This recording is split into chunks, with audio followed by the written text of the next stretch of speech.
حضرت عائشہ صدیقہ رضی اللہ تعالیٰ عنہ فرماتی ہیں میں نے نبی پاک صلی اللہ تعالیٰ علیہ وآلہ وسلم کو نا مرض وصال تک دیکھا ہے، حضور کے وصال تک، کہ حضور قرآن پاک کی آخری 2 سورتیں پڑھ کے سورت فلق اور ناس اپنے ہاتھوں پہ پھونکتے تھے، پھر جسم پہ ملتے تھے۔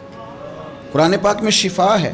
اب تو لوگوں نے دم درود کو نا اس کو بڑا ہلکا سا کام سمجھ لیا، ویسے بھی یہ عاملوں کے ہتھے چڑھ گیا، ملنگوں کے ہتھے چڑھ گیا، کاروبار بن گیا، تجارت بن گئی، ورنہ قرآن پاک کی آیات پڑھی جائیں تو حضور نے فرمایا سورہ فاتحہ میں شفا ہے، اس میں کرم ہے۔ یہ چیزیں جو بڑی ہمارے لیے سود مند تھی، فائدہ مند تھی، ہم چھوڑ گئے۔ ایک بڑی خوبصورت حدیث ہے، سنیے گا۔ حضرت ابو سعید خدری رضی اللہ تعالیٰ عنہ حدیث کے راوی ہیں، بخاری میں موجود ہے۔ ارشاد فرماتے ہیں کہ ہم ایک سفر پہ تھے، واپس آ رہے تھے، ایک جگہ رات کو قیام کیا، سونا تھا، بستی تھی، بستی کے لوگوں نے نہ کھانا پوچھا نہ پانی پوچھا، کوئی زیادہ